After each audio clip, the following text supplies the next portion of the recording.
आइए हम आगे वचन की ओर प्रवेश कर रहे हैं। हमारे बीच में भाई एंसिल है, मैं चाहता हूं आप सभी हम ताली बजाकर उनका स्वागत करें। परमेश्वर के पवित्र नाम की स्तुति हो। वचन से बात करने परमेश्वर कृपा दे, सहायता करे, ऐसे सब आप प्रार्थना करना।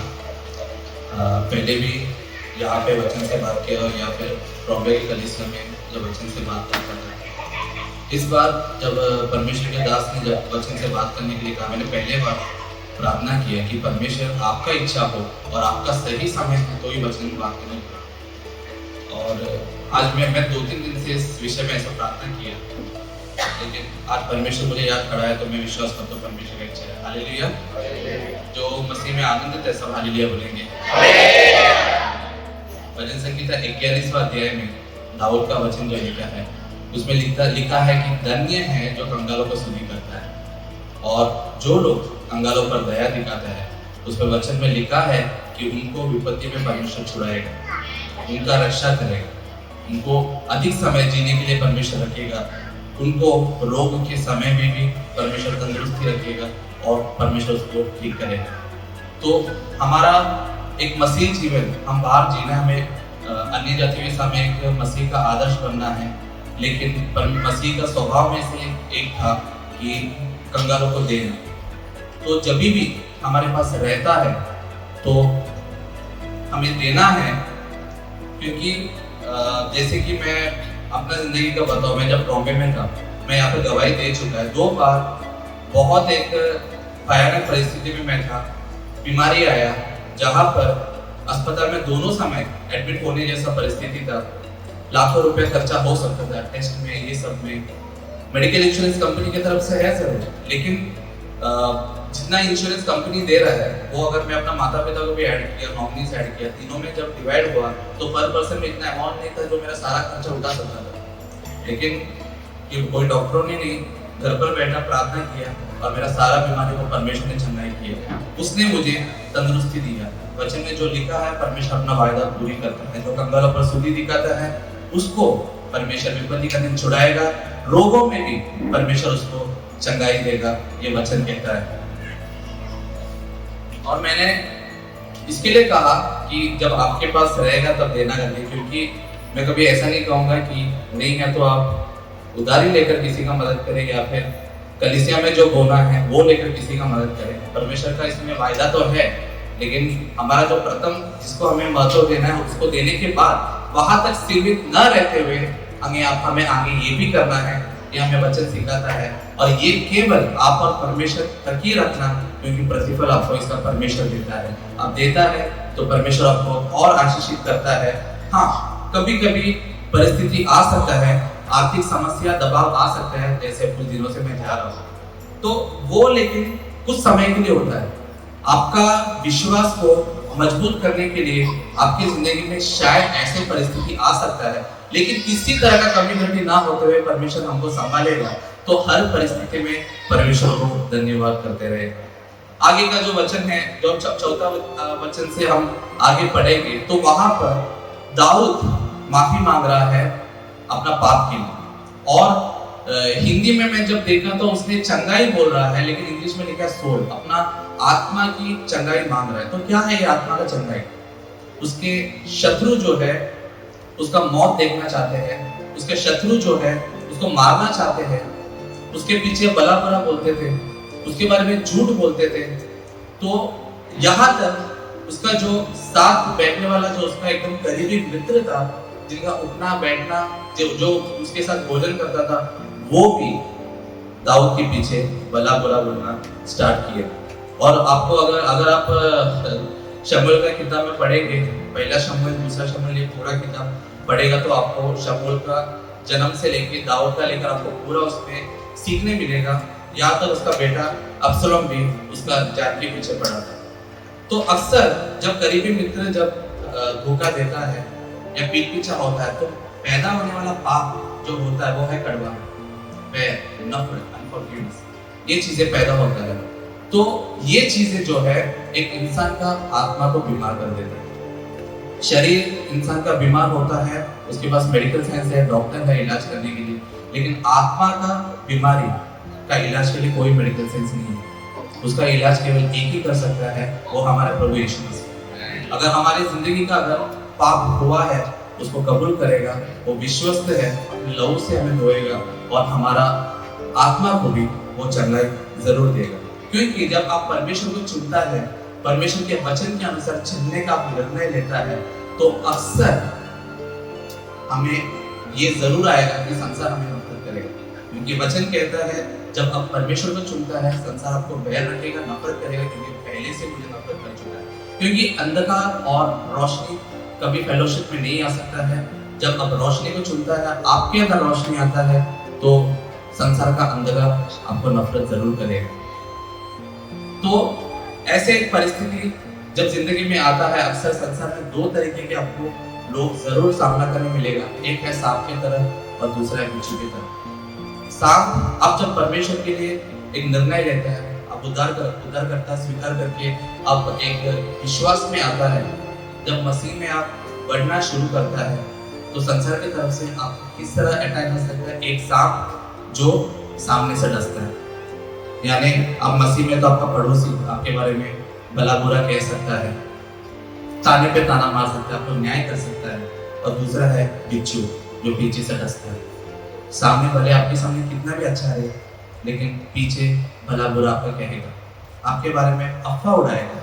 मेरे ख्याल से आप विश्वास में आए तो शायद आपके रिश्तेदार में, आपके जो दूसरे संसारिक लोग आपके ऑफिस में हो, शायद ये अनुभव आपकी जिंदगी में आया हो सकता है।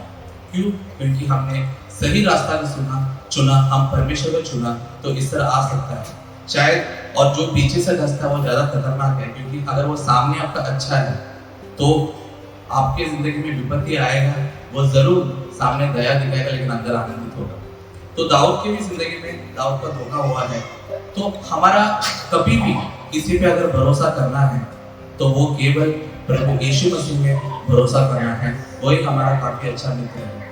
वचन में अगर 22 वचन का 23 भजन संगीता में आप देखिएगा, वचन में लिखा है, शत्रुओं के सामने परमेश्वर हमारे लिए मेज बिछाएगा। उस मेज में क्या रखा है? आनंद, कृपा, करुणा, दया, उसके सारे आशीष सब कुछ रखा है।